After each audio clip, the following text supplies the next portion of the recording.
अस्सलाम वालेकुम guys, I hope आप लोग सब ठीक ठाक हो, मजे में हो, फर्स्ट क्लास हो। अब आप लोगों के सामने अभी मार्केट ओपन हो गई है। यूएस की मंडे, जो ब्लैक मंडे और डंप डिप हो रहा था, फिलहाल तक मार्केट ग्रीन है, बीटीसी ग्रीन है। सुई को हमने लॉन्ग किया, डॉट को लॉन्ग किया, बीटीसी का 74.5 से हमने जो है वो लेजेंडरी लॉन्ग बीटीसी का इस वक्त पकड़ के रखा हुआ है और हमारे टारगेट्स इंटैक्ट हैं। सारी मार्केट एक तरफ, सारी बात एक तरफ, सारा फियर एक तरफ, सारी फियर मॉन्गरिंग एक तरफ, और टीए और टेक्निकल एनालिसिस और चार्टिंग एक तरफ, और लम्हा बालम्हा बुल रूम के अंदर ग्रुप मेंबर्स को अपडेट रख के जहां पे अभी हम लोगों ने ट्रेड्स ली हुई है वहां तक ग्रुप मेंबर्स को पहुंचाया। अल्लाह का फजल करम है, अल्लाह का शुक्र है। देखें भाई, इस वक्त मार्केट के अंदर जैसे मैंने पहले बोला, एक्टिव इन्वेस्टर्स बुल रूम के अंदर बिल्कुल टेंशन फ्री है, अल्लाह का शुक्र है। वहां पे हम लोगों ने शॉर्ट पकड़ा, फिर हमने अपना लेजेंडरी लॉन्ग अभी पकड़ा है जो शायद मार्केट का बॉटम हो इंशाल्लाह। मैं नहीं चाहता मार्केट नीचे जाए भाई।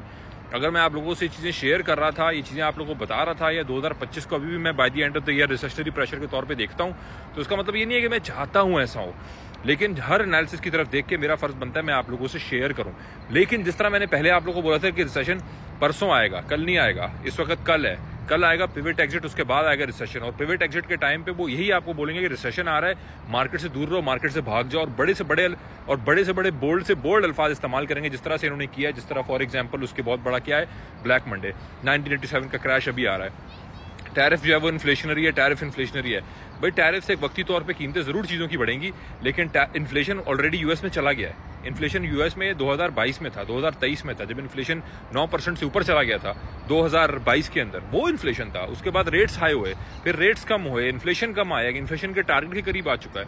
अब जाके इन्फ्लेशन की बातें ये लोग कर रहे हैं, पिछले 2 साल में नहीं कर रहे थे। पिछले 2 साल में जब इतना हाई था इन्फ्लेशन, उस वक्त रिसेशन की बातें इतनी हो रही थी जितना अब रिसेशन की बात हो रही है। ब्लैक मंडे उस वक्त नहीं आ रहा था, जबकि आ चुके हैं उस वक्त ब्लैक मंडेज काफी, लेकिन अब ये ब्लैक मंडे की बातें कर रहे हैं लोगों को डिस्ट्रैक्ट करने के लिए। तो अब जब सारी चीजें इन ट्यून थी, फाइन लाइन थी, तो अब जाके इन्होंने किया। अगर तो आप मेरे सवाल का जवाब दें, अगर टैरिफ लगाने से रिसेशन आ रहा है, अगर टैरिफ रिसेशनरी और टैरिफ अगर ये लोग लगा रहे हैं मुल्कों पे, तो यूएस रिसेशन में चला जाएगा। तो ये बताएं कि जिन मुल्कों ने यूएस पे टैरिफ लगाए हुए हैं, जैसे चाइना है या जो बाकी ममालिक हैं, यूरोपियन यूनियन के ममालिक हैं, दूसरे मुल्क हैं जिन्होंने टैरिफ लगाए हुए, इंडिया है जिन्होंने अमेरिका पे टैरिफ लगाए हुए साल से, वो रिसेशन में क्यों नहीं गए?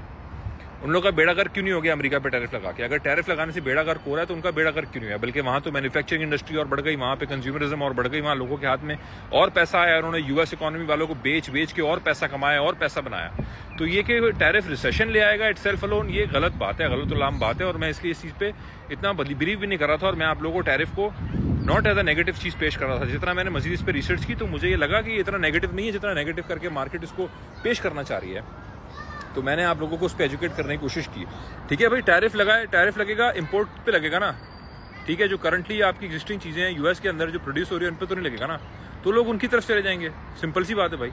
एक चीज महंगी हो गई है, अगर किया की गाड़ी डबल हो गई है प्राइस में, या 35% ऊपर चढ़ी गई है, तो जिसने किया एलांट्रा खरीदी थी या कोई वो फोर्ड फोकस खरीद लेगा, ठीक है, फोर्ड फ्यूजन खरीद लेगा, ये करेगा ना, वो अमेरिकन मोटर्स की गाड़ी खरीद लेगा। क्या वहां पे चॉइसेस की कमी है? क्या अमेरिका के अंदर चीजें नहीं बन रही? तो ये सारी की सारी बात है। और कंज्यूमरिज्म जो लोग कर रहे हैं, जो लग्जरी आइटम्स बाय कर रहे हैं, जो बड़े आइटम्स बाय कर रहे हैं, 20% चीजों के बढ़ने से उनको कोई फर्क नहीं पड़ने वाला। जो लोकल प्रोड्यूस है वो तो आपकी वहां पे हो ही रही है ना, चाहे वो एग्रीकल्चर की हो, चाहे वो अंडे हो, चाहे वो ब्रेड हो, वो वहां पे हो रही है, उसके ऊपर इतना ज्यादा फर्क नहीं पड़ेगा। बिल्कुल शॉर्ट टर्म में थोड़ा पड़ सकता है, लेकिन क्या उससे हम रिसेशन में चले जाएंगे? ये बहुत ही स्ट्रांग और बोल्ड चीज थी जिसके खिलाफ में था, तो मैंने उस चीज को तो नहीं बाय किया। और फिलहाल देखो मार्केट भी बाय नहीं कर रही उस चीज को। मार्केट इस वक्त एक अपवर्ड रैली की तरफ अपने आप को देख रही है, तो देखते हैं अभी मजीद क्या होता है। मैं आप लोगों को अपडेट जरूर रखूंगा, लेकिन अपनी आंखें खुली रखो, ट्रेड करो तो कम लेवरेज के साथ करो, और हमेशा स्टॉप लॉस स्क्रीन में अपडेट किया करो। और ग्रुप ज्वाइन करने के लिए बुल रूम के लिए इंस्टाग्राम पे मुझे डीएम करो, लेकिन हमेशा वेरिफिकेशन की वीडियो मांगा करो। प्लीज अपने आप को स्कैम से बचाओ, प्लीज स्कैमर्स के हाथ से बचो। और सिर्फ बुल रूम है जो मेरा एक्सक्लूसिव ग्रुप है, क्रिप्टो हब से मेरा कोई ताल्लुक नहीं है, और क्रिप्टो जैगुआर हो या क्रिप्टो अपडेट हो वगैरह, उन लोगों से मेरा कोई ताल्लुक नहीं है। तो अपने आप को स्कैम से बचाओ, फ्रॉड से बचाओ। थैंक यू सो मच, जज़ाकल्लाह।